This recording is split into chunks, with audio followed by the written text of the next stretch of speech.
কি হয়েছে? আপনি তো সূর্যপুরে এসেছেন, এই যে নাবালিকাকে নৃশংসভাবে ধর্ষণ করে হত্যার অভিযোগ উঠেছে, আপনি এসেছেন, কি দেখলেন, কি বলবেন, কি চাইছেন?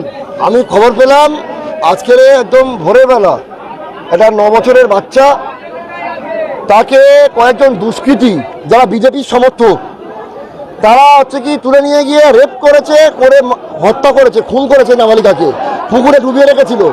এলাকাবাসী তাদেরকে, এই সমস্ত হত্যাকারীদেরকে যখন ধরে থানায় তুলে দেয়, ক্যাম্পে এসে এখানকার বিজেপির নেতা শান্তনু মণ্ডল, এই 1.5 মাস জুম্মা 8 দিন হয়েছে নেতা হয়েছে, আগে নানা রকম কুকীর্তিতে যুক্ত ছিল, সে তার নির্দেশে পুলিশ ওই অভিযুক্তদের ছেড়ে দিল। এলাকাবাসী, সমস্ত এলাকাবাসী রাস্তায় নেমেছে, এই অভিযুক্তদের অবিলম্বে অ্যারেস্ট করতে হবে।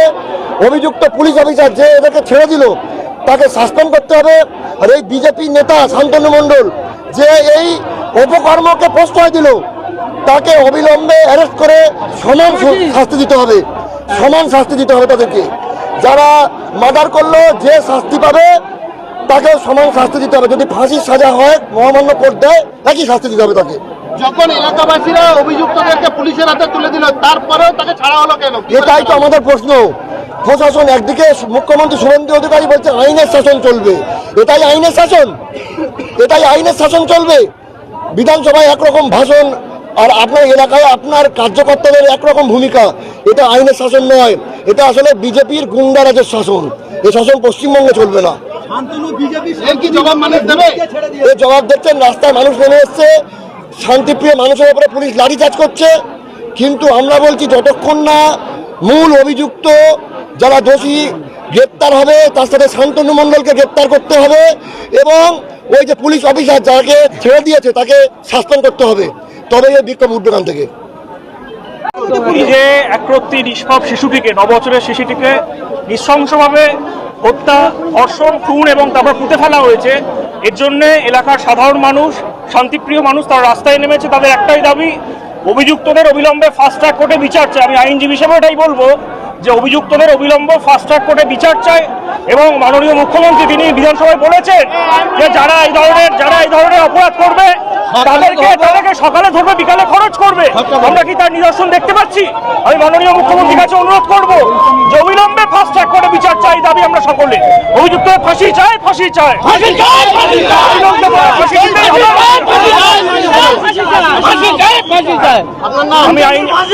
আমি আইনজীবী আজাদ মন্ডল, কলকাতা হাইকোর্টে প্র্যাকটিস বর্তমানে। Thank you.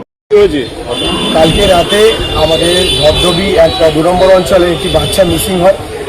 আমরা জানার পর আমরা তৎপরতার সঙ্গে থানাতে আসি এবং আইসিকে জানানোর পর উনি তৎপরতার সঙ্গে আমাদের যে লোকাল পুলিশ ফাঁড়ি আছে ওখানে উনি জানায় এবং কিছু অফিসারকে ওর খোঁজ করার জন্যে সেখানে পাঠান। এবং আমরা আমাদের যে প্রতিবেশীদের তৎপরতার সঙ্গে কিছু সিসিটিভি ফুটেজ আমরা চেক করার পর দেখা যায় ওখানে একজন ব্যক্তি ওই বাচ্চাটাকে নিয়ে যাওয়ার পর আমরা যখন খোঁজ করার পর ওই ব্যক্তির খোঁজ পাই এবং খোঁজ পাওয়ার পর পুলিশের দ্বারস্থ হয়ে ওই ব্যক্তিকে আমরা ক্যাম্পে তুলে আনি এবং ক্যাম্পে তুলে আনার পর তারপরে ওনাদের জিজ্ঞাসাবাদের মধ্যে ও ভেঙে পড়ে এবং বলতে বাধ্য হয়।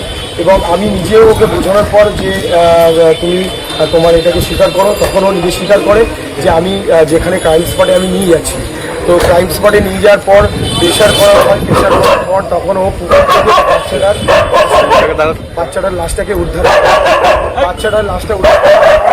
যখন জনক্ষিপ্ত হয়ে যায় আমি ওকে নিয়ে খবর দিই এবং থানাতে আমি নিজে ওকে নিয়ে আসি। অর্ঘভাবে মাঝ রাস্তা থেকে আমার সঙ্গে আসে এবং আমি করি। আর বাচ্চাটাকে 4 জন মিলে দুষ্কর্ম করা হয়েছে এবং ওকে খুব বাজেভাবে, ব্রুটালভাবে রেপ করা হয়েছে এবং ওকে মার্ডার করা হয়েছে। যেটা মেন আসামি যে আছে, যে বাচ্চাটাকে নিয়ে গেছে, তার মুখে থেকে যে স্বীকারোক্তিটা পেলাম যে ওর গলার উপরে পা তুলে দেওয়া হয়েছে এবং শ্বাসরোধ করে ওকে মারা হয়েছে এবং তারপরে পুকুরের মধ্যে ওকে চুবিয়ে দেওয়া হয়েছে। বাচ্চাটা কিসে পড়ে, কোন ক্লাসে পড়ে? বাচ্চাটা আপনার 12 বছর বয়স। আপনার পরে হয়তো 8-এ পড়ে। যারা নিয়ে গেল মানে কি কখন নিয়ে গেল, কেন নিয়ে গেল? আগের দিন বিকাল 4টে থেকে ওর বাড়িটা হচ্ছে একদম সূর্যপুর হাটের উপরে, যেহেতু তো ও খাবার দাবার কেনার জন্য ওখানে যাতায়াত করে। তো দীর্ঘদিন ধরে ওর মাও জানে যে ওর খাবার কিনতে গেছে। তো দীর্ঘক্ষণ থেকে যখন ওকে পাওয়া না যায় তখন বাড়ির লোকেরা খোঁজাখুঁজি করে এবং সব জায়গায় আত্মীয়স্বজন বাড়ি খোঁজাখুঁজি করে। যখন খুঁজে না পাওয়া যায় আমাদেরকে জানানো হয়, আমরাও খোঁজাখুঁজি করি এবং আমি শেষ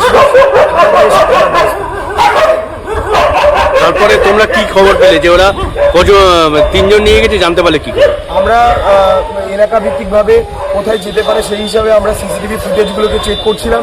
তো সেই সিসিটিভি ফুটেজের মধ্যে এই যে মেন আসামি আছে, যে বাচ্চাটাকে নিয়ে গেছে, যাকে এক্ষুনি আপনারা দেখলেন নিয়ে যাওয়া হলো, ও ওই সিসিটিভি ফুটেজের মধ্যে বাচ্চাটাকে নিয়ে যাচ্ছে, সেটা আমরা দেখতে পাই। এই ঘটনার পিছনে কোনো কি রাজনৈতিক চক্রান্ত? না, কোনো রাজনৈতিক চক্রান্ত নেই।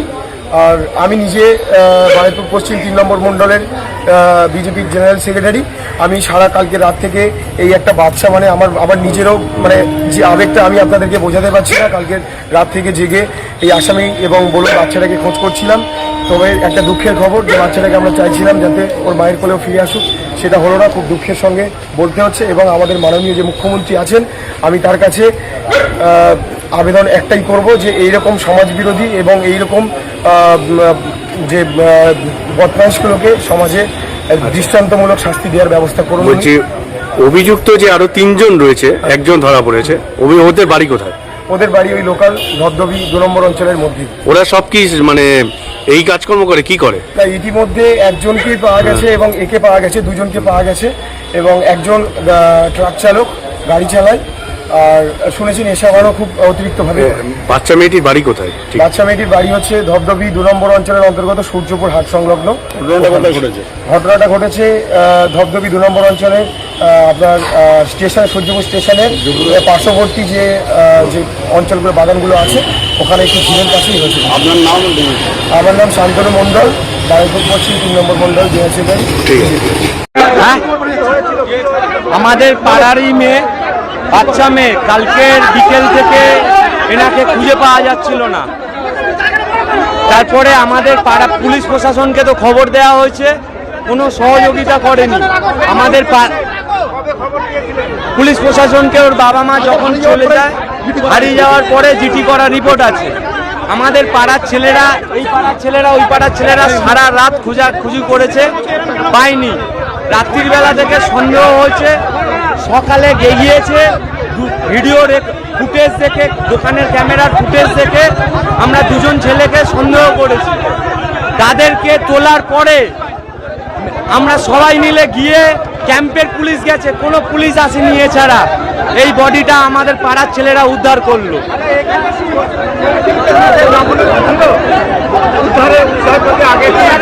না, উদ্ধারে শুধু আমাদের ছেলেরা ছিল, আর ক্যাম্পের একজন ব্যক্তি ছিল, বয়স্ক ব্যক্তি। আমার নাম অরূপ নস্কর।